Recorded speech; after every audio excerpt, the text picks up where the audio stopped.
Well, good day and welcome, Ron Gibson. Thank you very much for another informative interview.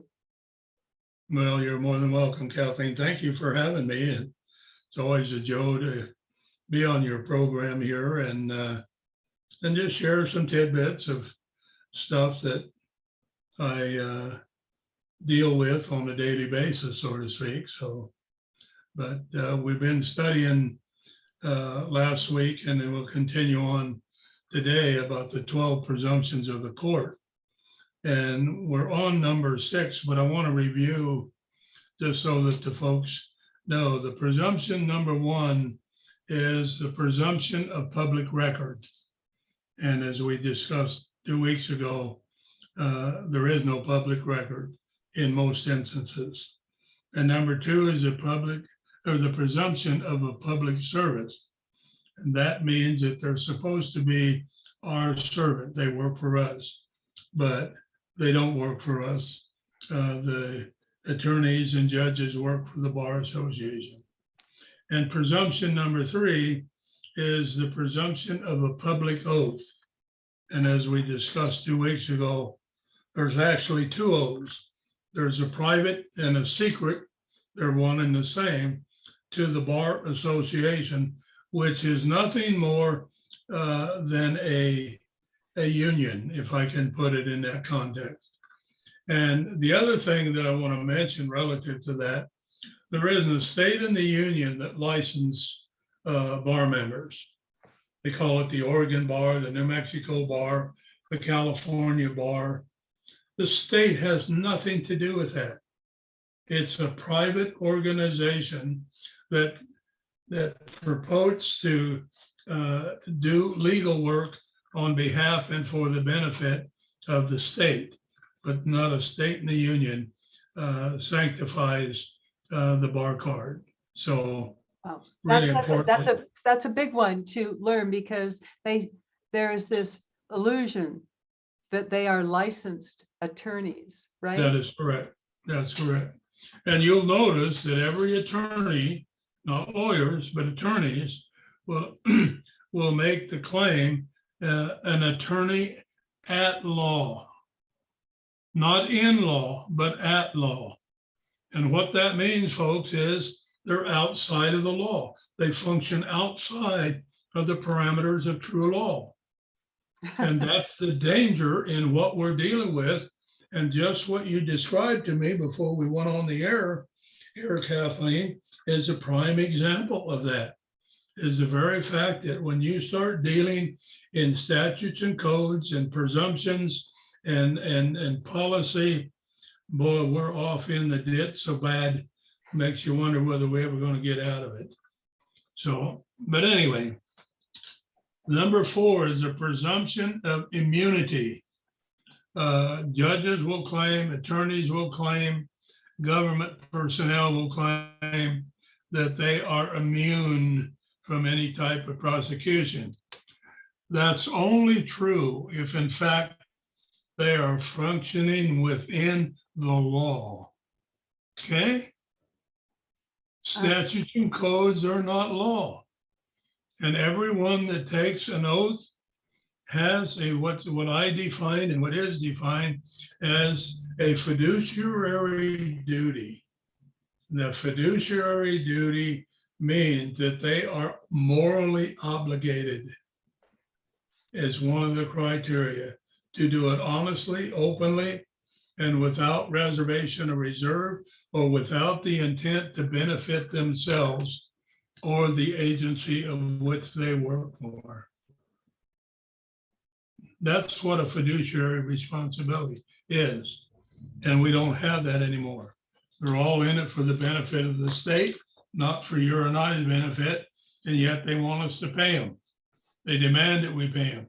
And one of the things that I have been adamantly opposed to is a government employees union. I don't feel that there's any place in our society for the public employees of which to manipulate and use a union of which to better themselves at our expense. I don't have a problem with anyone benefiting and improving their lifestyle or their income or whatever. But that's for you and I, the public, to decide that. Do you reward somebody that's working for you in a private business when he does everything to cut your legs out from underneath of you? That's what we're doing with this public union. And it's very, very detrimental. So anyway, so the Supreme Court ruled just last summer that any time that a public servant harms the public, that's you and I, then in essence, they have no immunity. They are subject to trespass and other types of damage suits. Now, if it's a violation of constitutional protected rights, then in essence, it's called a constitutional tort, T-O-R-T. A tort means a damage claim. That's what the word tort means. Okay. Presumption number 5, the presumption of a summons. And boy, we got eyeball deep into that there 2 weeks ago. Mm-hmm. When you receive a summons, the summons and a complaint will be 2-part. The first part of the documents that the process server serves is the summons, and the summons is nothing more than an invitation. Come into my parlor, said the spider to the fly. Okay. So this issue of summons is, if you know what to do about it, you're not bound by that unless you volunteer to be bound by that. And that's why I shared there 2 weeks ago that when you get it within the first 3 days, that you sign across it diagonally in a red pen. I do not desire to enter into a contract, and I do not intend to be a part of these proceedings or something of that language. Underneath of it, diagonally, sign it and date it and send it back. And the purpose for that you're showing that you are not in tacit agreement. Don't wait till you go to court to do this. Don't wait till a week and a half, because you've got 30 days to respond to it. And most people, being creatures of habit, will throw it over on the side until they absolutely have to deal with it. I've got a lady friend of mine that I know, she's the world's worst at protecting herself. She'll fight like a roaring lion to protect somebody else, but she won't do that for herself. And I get on her about that. But anyway, just the summons and complaint, like I shared a couple of weeks ago and several times before, the city of Dallas versus Mitchell case typifies the point that I'm making. And the court stated, and I quote, "Our rights don't come from government, our rights come from our creator. And we are not subject to government rules and regulations unless," there's that little word, unless we volunteer to be subject to those rules and regulations. Be careful what you volunteer, be careful what you sign, and on it goes. All right, we're up to date now. We're on presumption number 6, the presumption of custody. And I want you folks to listen very carefully.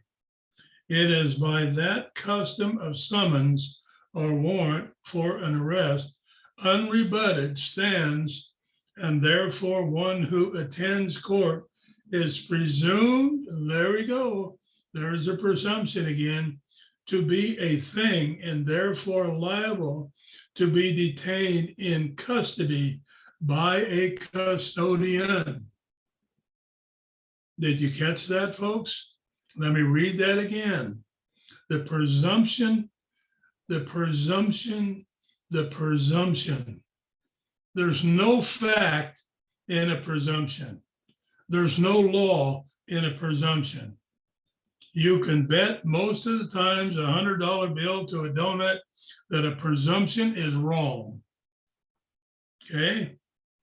Presumption of custody is that by custom of summons or a warrant for arrest, unrebutted, there's that key word, You have to rebut this stuff, folks.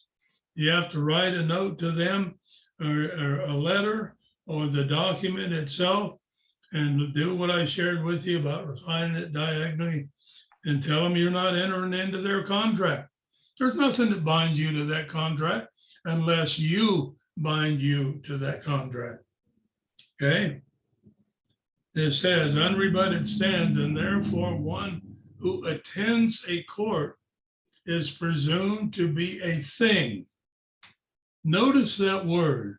You're not presumed to be a man or a woman or a flesh and blood individual. You're looked upon by the court as a thing. Is that what you want to be thought of and considered and treated as a thing? The thing about a thing is the fact that you can do about anything with a thing, if that makes any sense. So, and therefore liable, in other words, the responsibility to be detained in custody. That means kept contrary to your will by a custodian. My question, where does the custodian get his authority to take custody of you and I? Where is the contract? Remember, all administrative procedure functions have to be affiliated with a contract. My question, where's the custodian contract? I want to see that between him and myself. You need to ask, where's the contract between you and the custodian? And I can tell you there is none, other than your willingness to go to court and don't rebut any of this. That's the contract. They're called adhesion contracts. Okay? So Ron, if I can interrupt you. So Yes. if someone receives a summons and they sign as you've directed diagonally with a red pen with the correct wordage and send that back to whomever sent the summons, then that's not the end of it though.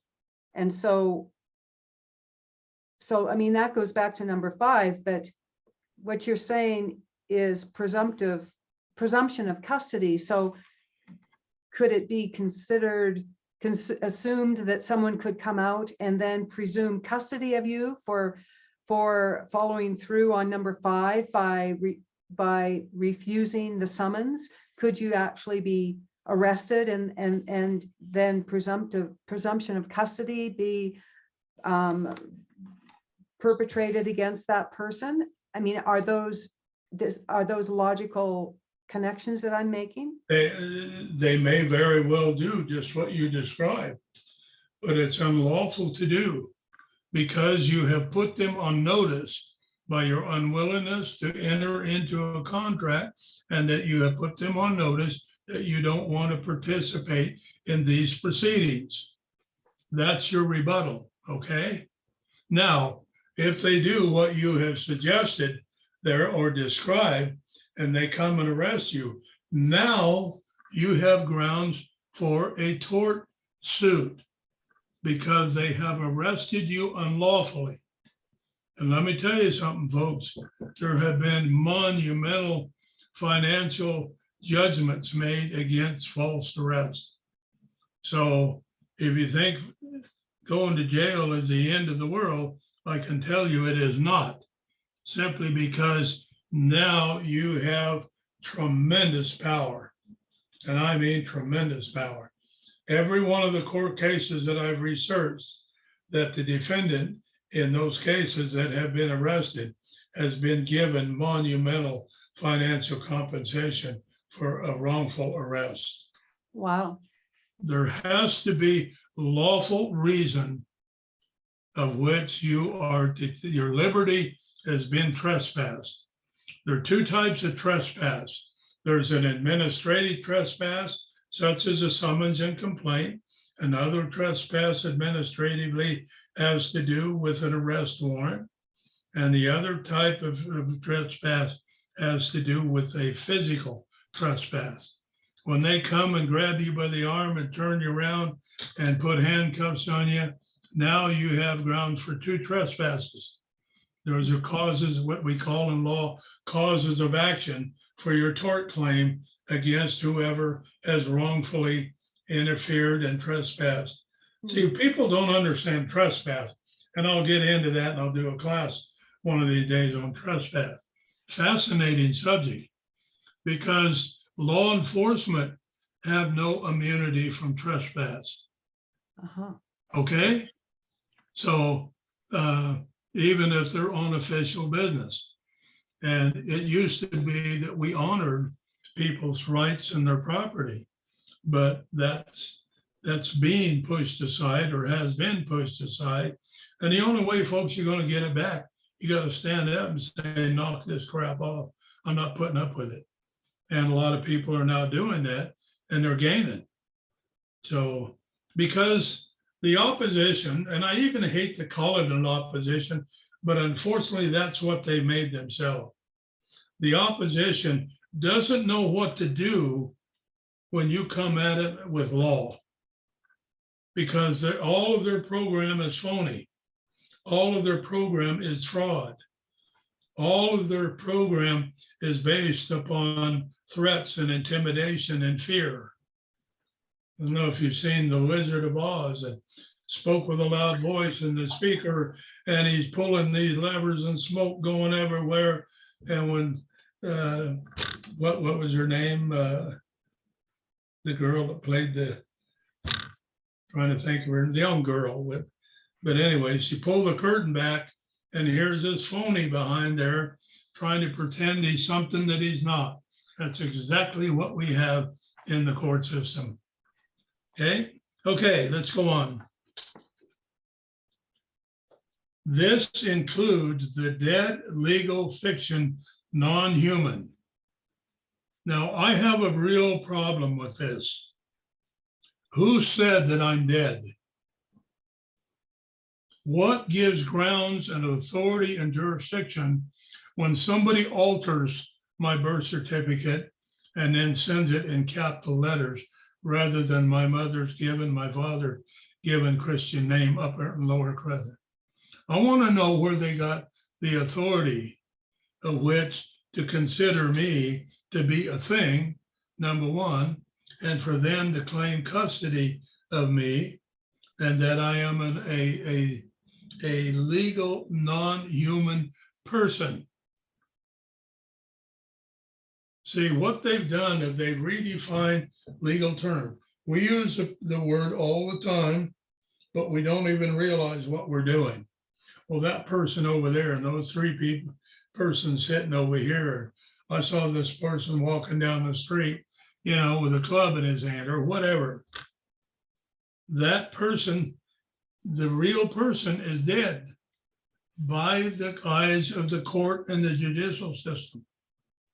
What you're seeing is a dead entity that walks and breathes and smiles and laughs and gets hungry and goes to bed at night to get some rest. How does that work? You see my point here? Well, I do, but Ron, how in the world and why in the world would they even come up with something so? Because they wanted control.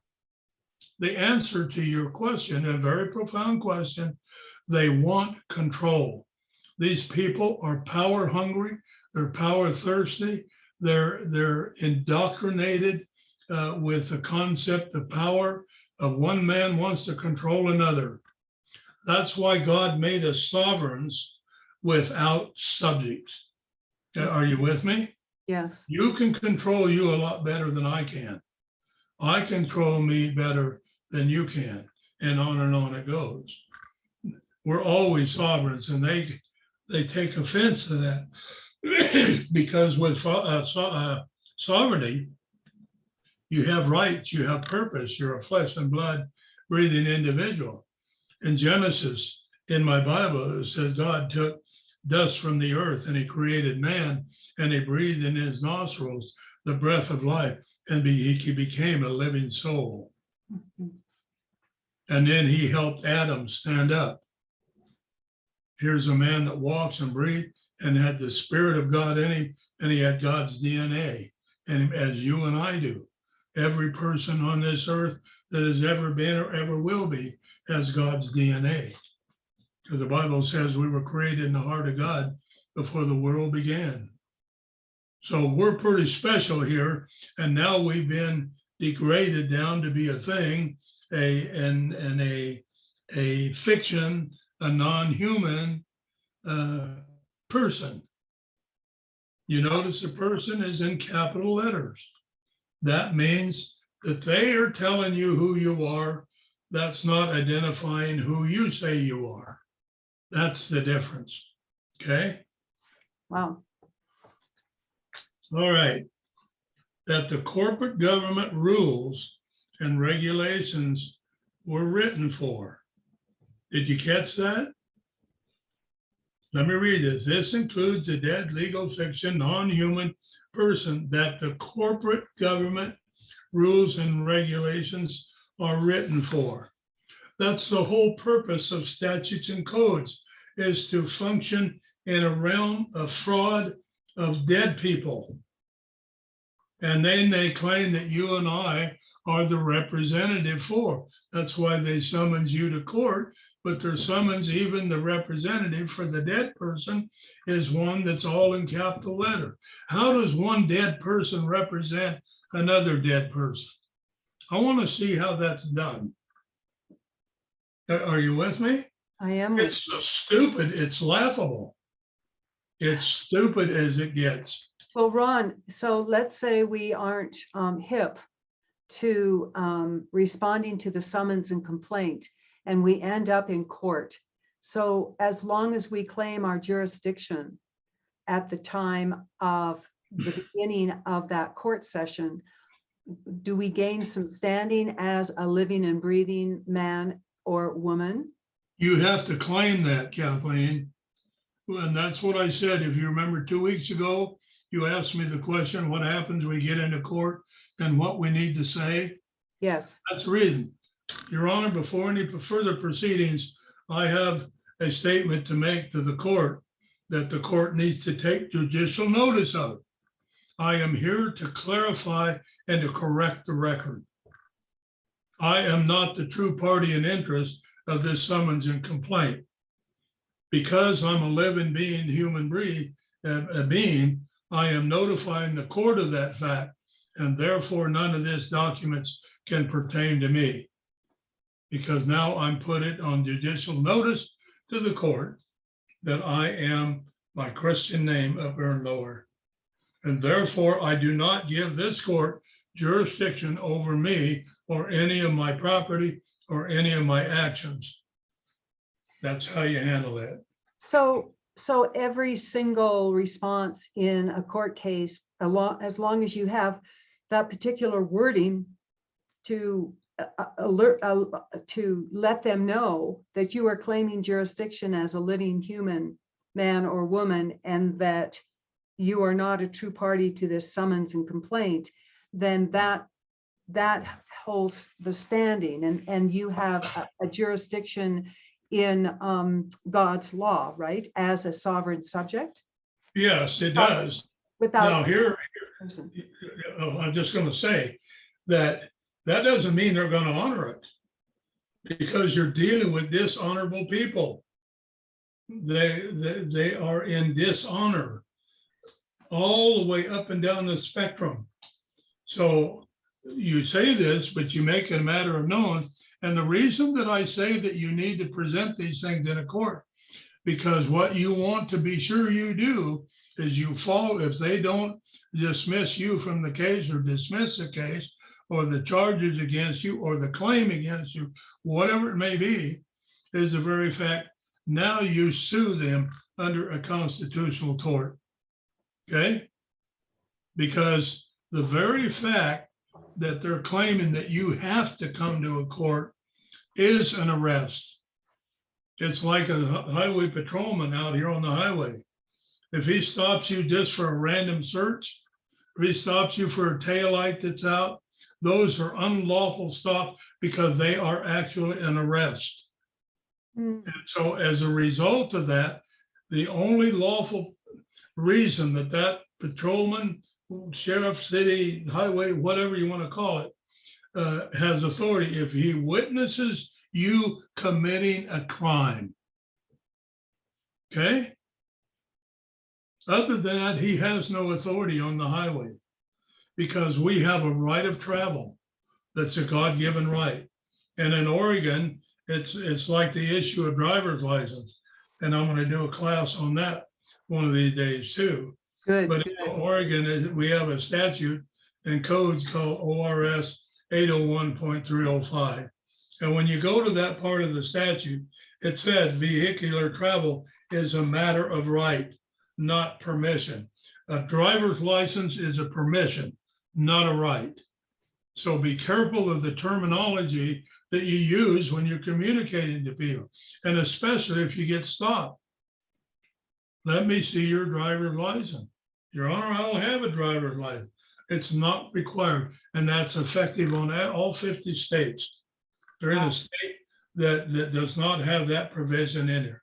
You may have to go look for it because they hide it.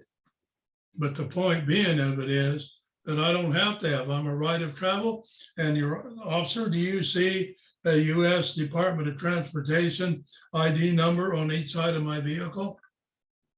And you're going to have to say no because it doesn't exist.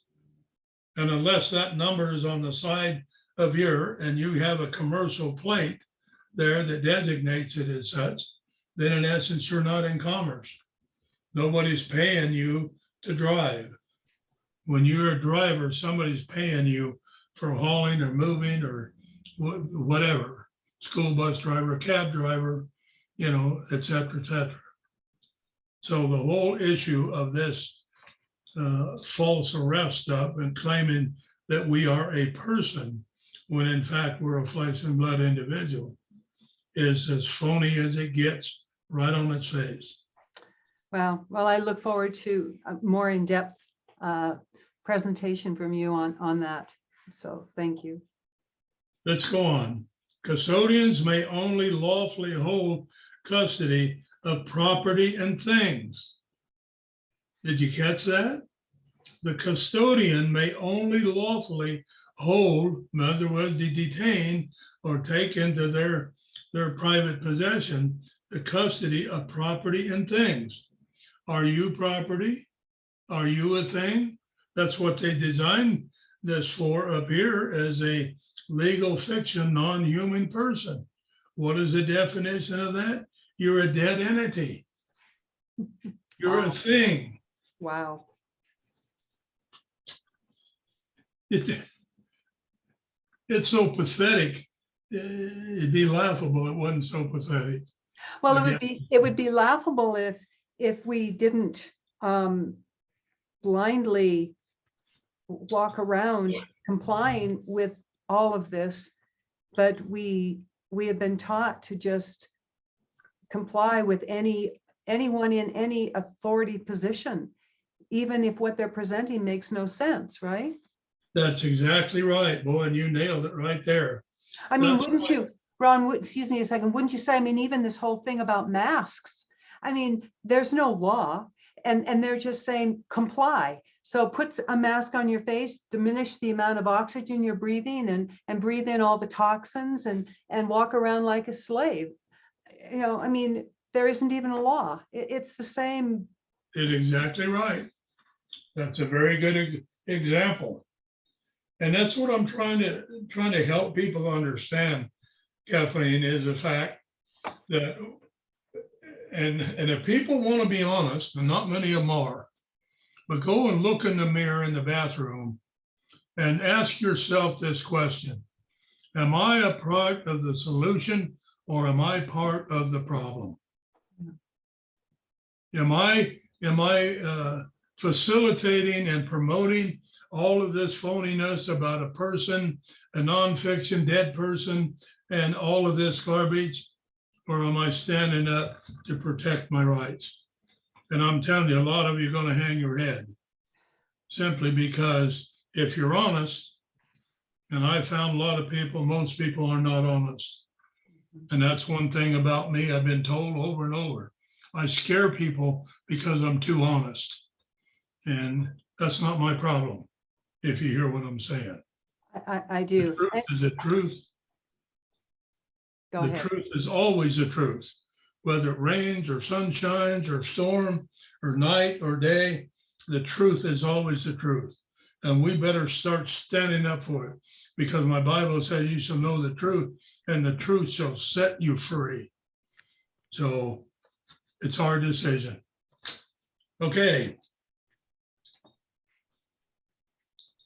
Unless this presumption is openly challenged by rejection of summons and or the court, the presumption stands that you are a thing and property, and therefore lawfully liable to be kept in custody by a custodian.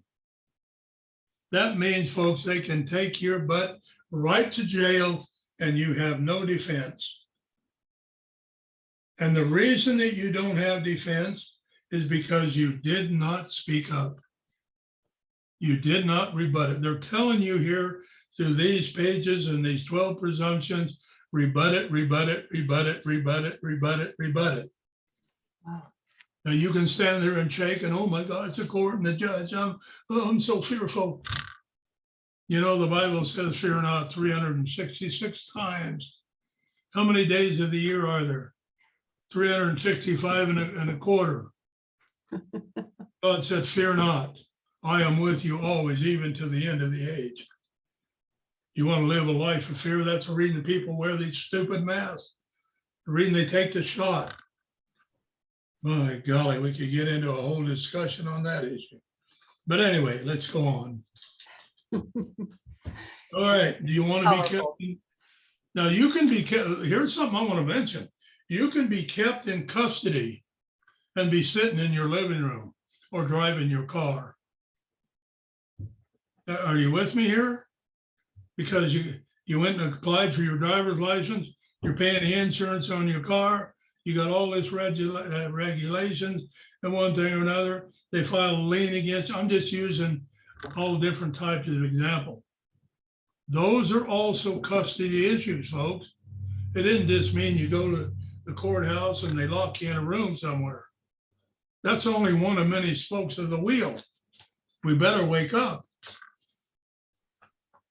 You want to be in possession of somebody else and they dictate to you? We're allowing it in the indoctrination that we're allowing the news media and all of this propaganda for the better part of our lives that we've heard. And unfortunately, we have swallowed the hook, line, and sinker. Yes, Kathleen. And would you, when you do the class on driver's licenses, and then you'll talk about all of what's involved with that and insurance and everything that we agree to. That is correct. Okay, so we'll go into great depth at another time, but you have me, of course, and I think a lot of other people very eager to hear what you have to say more about that. You know, let me set kind of a stage with an analogy here, if I may. Please.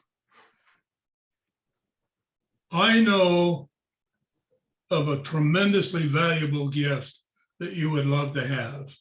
Let's start on that premise, okay? So I go and I shop and I find the perfect gift. Let's call it that for the sake of this discussion. And I have it wrapped in the most beautiful paper, an expensive paper, and great big bow and a beautiful card and all of that. And I come to you, Kathleen, and I said, here, this is gift for you. And Kathleen looks at the box. She looks at me and said, I don't want that. I don't need that. What good is the gift if it's not accepted? That's the same thing, folks, with our rights. Mm-hmm. Are you with me? God gave us all of these protective covenants in our life. They're called the 10 Commandments and they're called common law. All of that. And yet people will shun that away to take the hook of bondage. I do not understand that. I do not understand that. So it's kind of like the benefit of the land patent. I do a lot. In fact, I got a bunch of them on my desk to do. The land patent is predicated upon your willingness to accept the benefit and all the protective covenants of that original land patent. That land patent is a miraculous document. Let me tell you, if you don't know about it, you need to. Give me a call, an email, and I'll enlighten you about what a miraculous document is. And it's forever. And Ron, could you right now just, it'll be in the body of this interview, but could you give your email and your phone number to people who are listening now? Yes, my phone number is 541-621-5548. That's 541-621-5548. And my email address is D as in David, RITECRG@hotmail.com, because it's pronounced drytech.com. Very good. And Ron is a constitutional lawyer and has been practicing constitutional law for many decades, and very accomplished, and we're very fortunate to have this opportunity with Ron today. Well, it's been a heart's desire of mine for a number of years, Kathleen, and I get comments on this all along, and I want to be careful how I say this because I'm not saying it to pat Ron on the back, but I want to help people learn. I want them to understand the element of freedom in law. It's a God-given gift to me, and I'm certainly willing to share it. And the point that I'm making of it is that there's a scripture in my Bible that says, for one to learn, one must be willing to be taught. A lot of people don't want to be taught. They think they know enough. They think they've got it right. They think they have a handle on it, only to the point of destruction. And that's the tragedy of it all. The tragedy of it all. So, but in this issue about the land patent, there's a document that I prepare. It's a legal document, one of several that has to go into the patent sandwich packet. But it's called a certificate of acceptance. All of the benefit of that land patent has to offer is the same analogy that I gave to you about this big, beautiful, priceless gift that I bring to you, Kathleen. And people, I don't want that. I had a young man about 35 years old tell me one time, why should I be interested in that? It's not affecting me. But I said, it's coming. It's coming.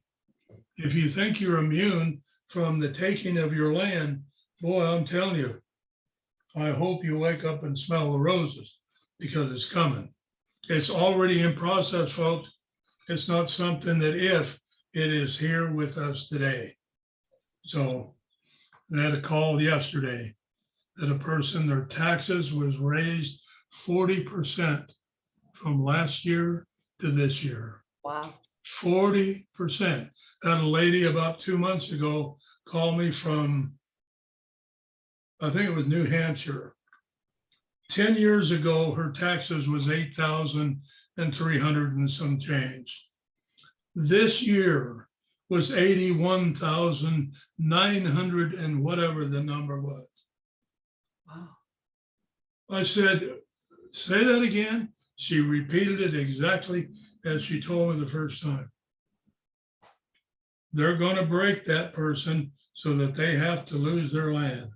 Wow. That's the purpose. When we get into attorneys and not lawyers, you're going to find what I teach in there as well, is they are mandated to take your rights, your property, and your money. So wake up, folks. Wow. Okay. Number 7, the presumption of the court of guardians. The presumption is that you may be listed as a resident of a ward of a local government. Now, let's talk about this word resident. Where else do you hear the word resident? Isn't that where you live? Are you with me? That ought to tell us something there. Those residents are not two definitions. They're one and the same.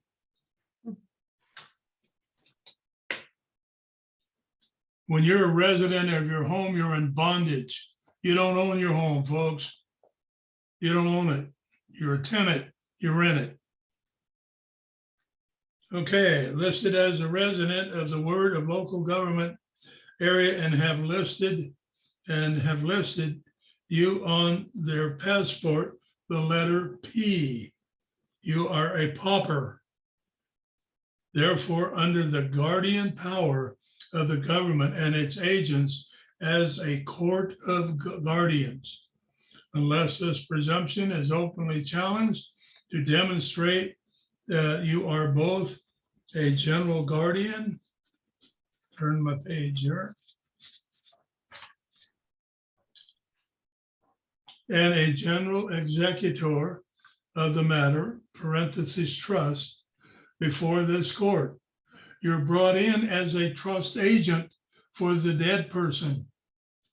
That's why they hand the flesh and blood the summons and complaint.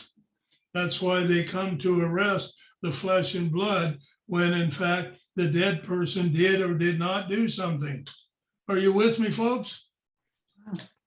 It's a little convoluted, isn't it, Ron? Well, it's intended to be that, Kathleen. But the point that I'm making is we better see,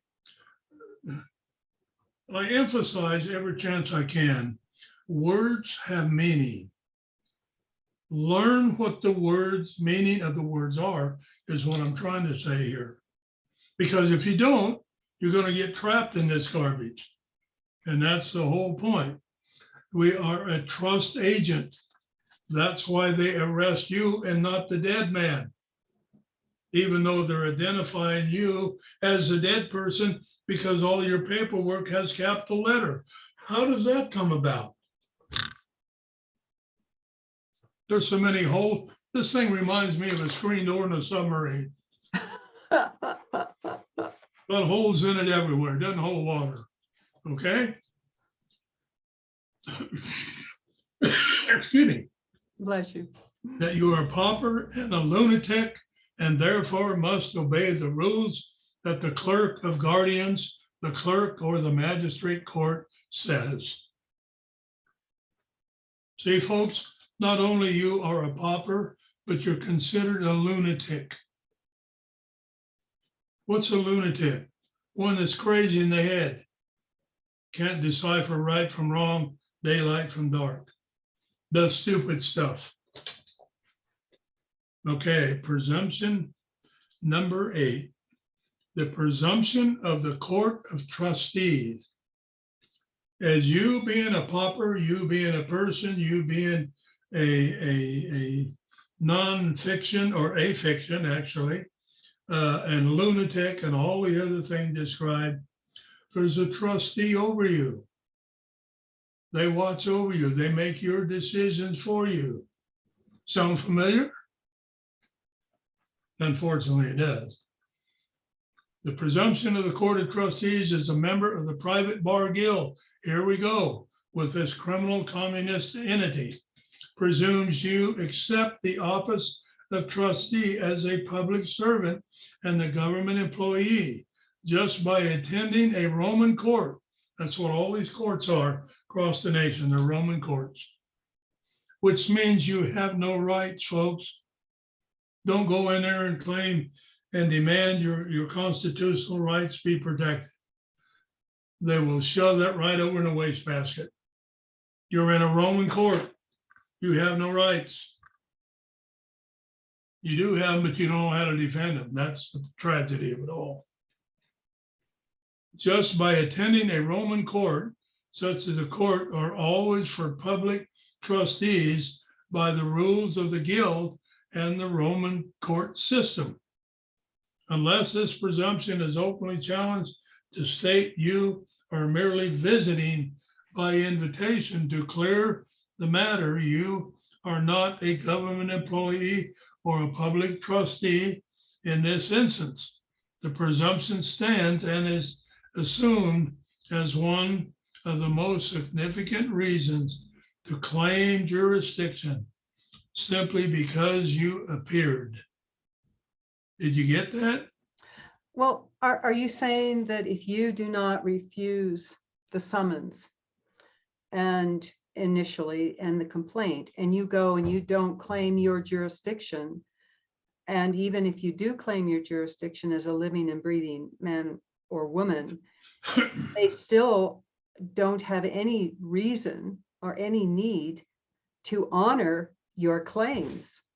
And I mean, and you have no rights, and only you have rights if you defend your constitutional rights. So, I mean, there's a lot of space in there that opens a tremendous number of questions in my mind. Well, then you're absolutely right. But remember, Kathleen, that you are what they say you are until it's rebutted.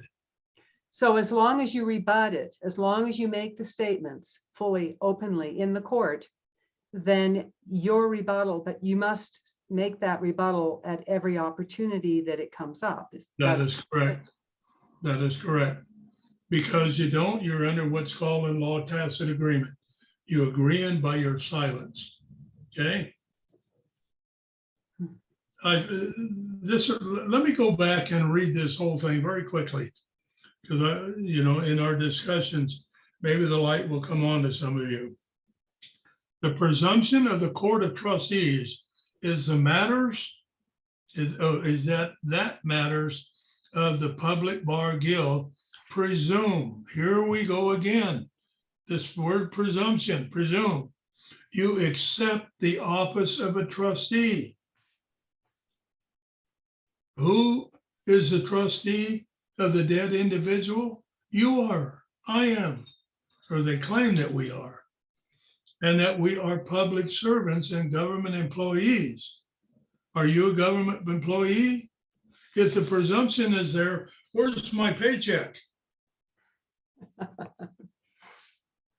Where's the contract? What are the terms and conditions of my employment to being an employee of the government? I'm going to tell you a little quick story. This is a sidebar.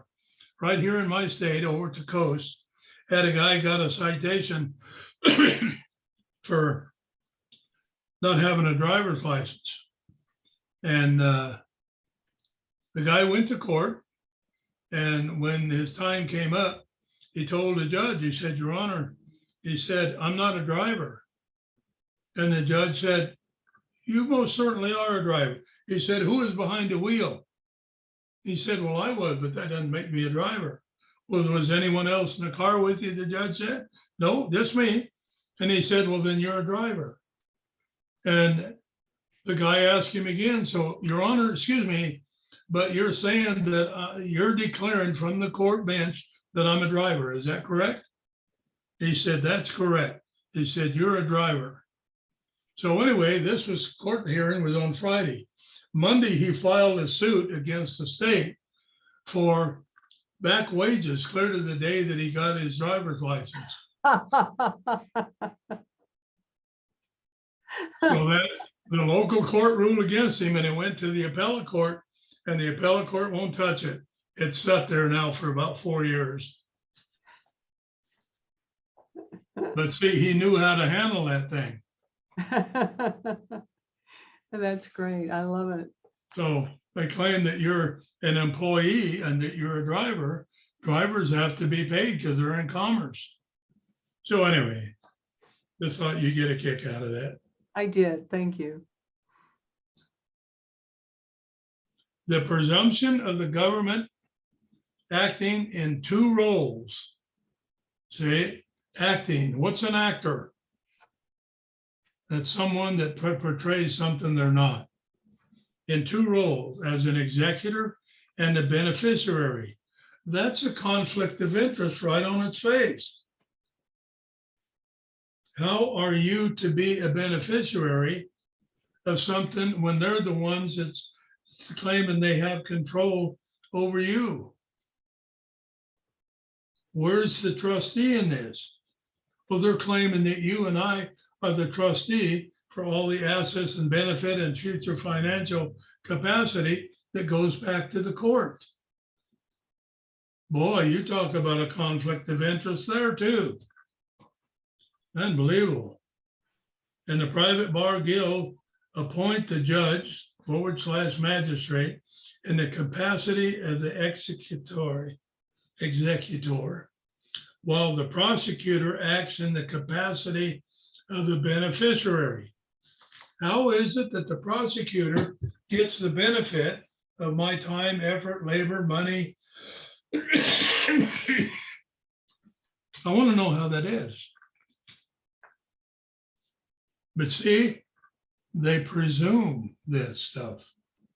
See, I have a real problem. My son tells me all the time, Dad, you think logically. So you got to think illogically to try to understand this garbage. Well, So yes, but if you think logically, then the statutes and the rules and the regulations and the presumptions, none of it makes sense. So it's the beginning to a non legal mind to say something in here smells like rotten fish. well, amen, because it is rotten fish. It's even worse than rotten fish. Yeah. Because you're dealing with a God-created entity. That's you and I as human beings, a creation of Almighty God. And you got this organization out there that's doing everything he can to degrade and disgrace God's creation.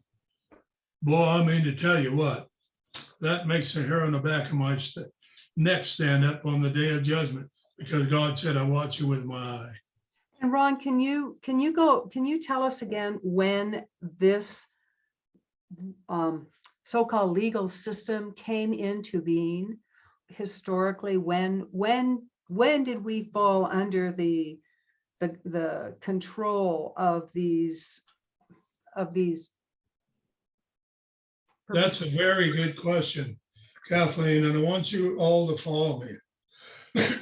It came about in progression. It wasn't one single event. The first one was the action of Lincoln when he discharged the Congress, and he never officially called them back. Okay? So therefore, he implemented martial law as a result of that. He didn't have authority to do it, but he did it. And that's a problem. We had a lot of our courts and politicians. The second part of it was the Act of 1871. The Act of 1871 incorporated the District of Columbia and made it a district. Okay? It's not a state, it's not a country, it's a district. And in that was to be the headquarters of all of this fraud and deceit. Okay? So then you go then to the and that was Congress who passed this act in 1871. Who was the president and who was pushing this? Who was behind that?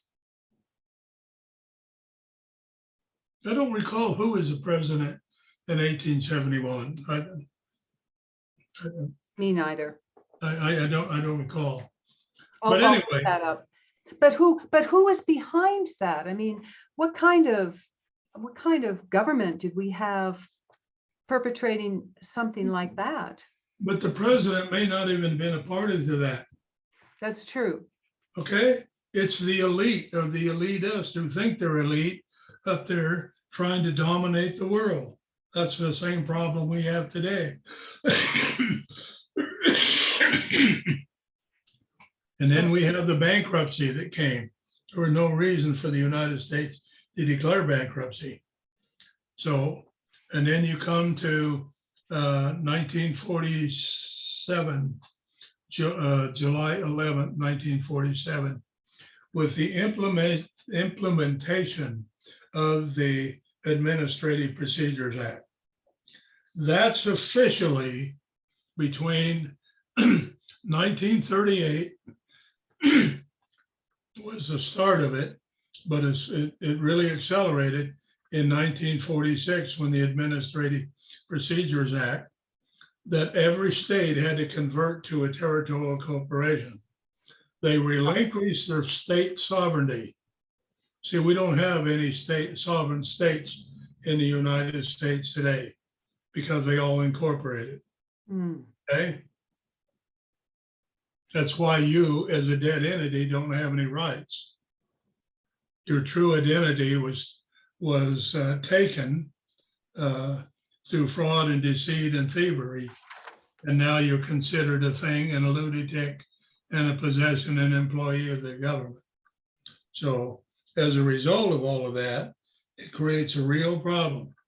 It wasn't until 1954 that from 1946 to 1954, that all of the states converted over to statutes and codes.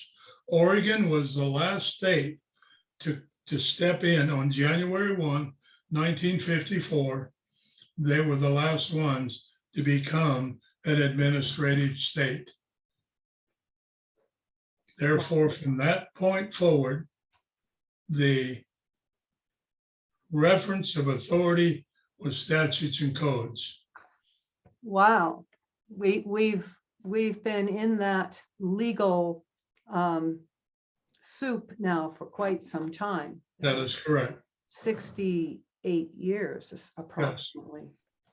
And therefore you have 2 generations plus that have been indoctrinated that that's all they know is this administrative statutes and codes and process. But like I shared with you the other day, it's diminished down now to policy and presumption. And those are 2 very, very dangerous elements to go unchecked, because you further lose not only your rights, your property, and your money, your life is on the chopping block next. So that's part of this vaccine issue. And I could go on, but I won't. And I'm just saying, we need to really wake up here. Okay? The beneficiary of the trust of the current matter, unless the presumption is openly challenged, demonstrate you are both a general guardian and a general executor of the matter, the trust, before the court. And the presumption stands that you are by default the trustee before, therefore must obey the rules of the executor, the judge, and the magistrate. That's the thing, folks. You put yourself on the sacrificial block by doing nothing, by saying nothing, not standing up, learning your rights, and defending your rights. So don't blame anybody else but yourself if you're one of those people. And there are a lot of people out there fighting like hell to protect our rights and our property. And that's why our veterans can never be given enough credit or consideration or honor for what they do to try to help protect our rights. And we sit here in this country on our butt and do nothing. And a lot of good men have bled and died to provide that for you and I. We have a moral responsibility of which to honor those men and to honor our position to protect the rights that they fought and died for. And boy, I'm adamant about that stuff. I'm a Vietnam veteran. I'm a former Marine. I've seen a lot of death in my life, and much of it needless because the politicians and the people at home never supported them. In fact, they criticized them, called us baby killers. I never killed a baby in my entire tour in Vietnam or my tour in the Marine Corps. Never had an opportunity to, never wanted to, and wouldn't if I had the opportunity. So I think we got our priorities in the wrong place, folks. That's just Ron speaking. Well, I agree with you on that as well, Ron. And we've lost a lot of very fine men. Oh boy. And that in and of itself is a crime. If you look back through the legacy of this country and how many wars have been fought and how many men have been sacrificed for and by whom, and not always for the reasons that these men were told or that we were told.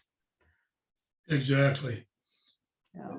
Kathleen, I'm gonna need to go here in a minute, and we'll finish this our next time. Very good. I wanna share the true story with you and your listeners.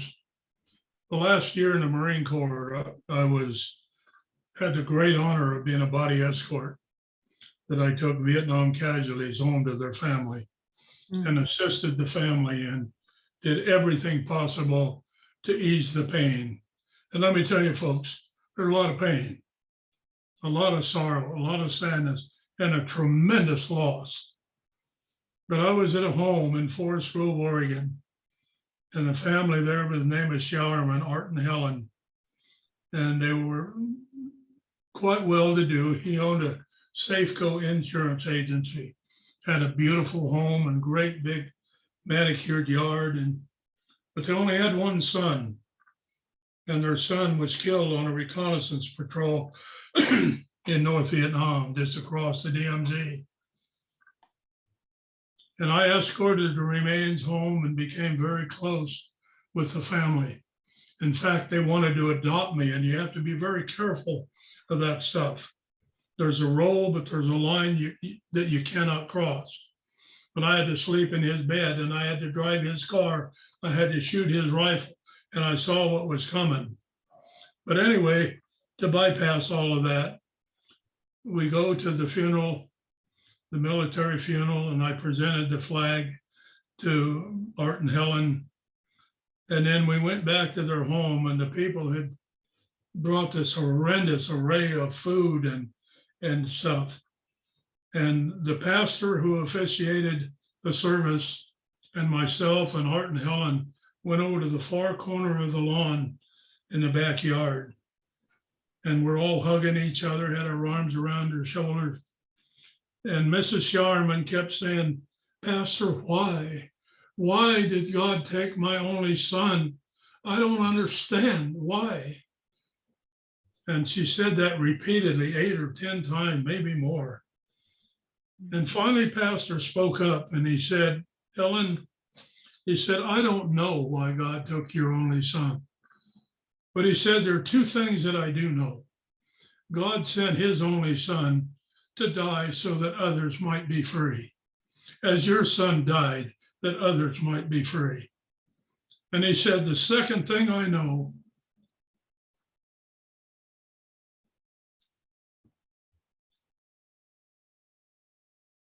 God picks the sweetest flowers that grow." And I'm telling you, folks, a peace came over that situation. It was just incredible. And I'll never forget that to my dying breath. God picks the sweetest flowers that grow. And it was the right thing to say. And the principle of that was priceless. The average age of the Vietnam veteran was 18 to 21 years old. We gave the best years of our life, our youth, and many came home in a body bag, and I take them home to their family. And I'm telling you, the price for our freedom is tremendously costly. Freedom is not free, folks. Paid for by good men and women who gave their lives that you and I might be free. And I just want to encourage in that. I hope you take that to heart. I hope you stand up and defend this nation and its rights and its principles, because if you don't, we're going to lose it. And we're on the way to losing it today. So it's our choice. You know, we can use everything as a stumbling block or a stepping stone. We can be bitter or we can be better. We can be a victim or we can be victorious. It's your choice. I had a very dear friend of mine, he's passed away. I call him my spiritual mentor. What a godly man. Wow. I was complaining about something one day. We were at church and we're walking across the parking lot. And he stopped dead in his tracks and he turned around. He was ahead of me a little bit. And he said, "Ron," he said, "let me tell you something." He said, life consists of 10% of the things that happen to you and 90% how you react to it. That hit me like a sledgehammer. I never forgot it. And that's true for you and I today. It's not the things that happen, it's what and how we react to the things that happen. That's the issue. And that's by choice, folks, not by circumstance. Don't blame the circumstances, because you and I have God-given power to change all the wrongs that are out there. It's not a matter of whether you can or you can't. It's a matter of fact of whether you will or you won't. That's the issue. Thank you all very kindly, and we'll see you next trip. Thank you very much, Ron. You're welcome. Thank you all. And Lord bless you and have a wonderful Thanksgiving with your family. And for those of you who don't have a family, I want to wish that God blesses you in some way. And I want to say one other thing in closing. I think it's important that we thank God every day, not just Thanksgiving Day. We are blessed every day, every day, every day. We're blessed. We need to get on our knees and thank God for it. Amen. Thank you. Thank you, Ron. Happy Thanksgiving.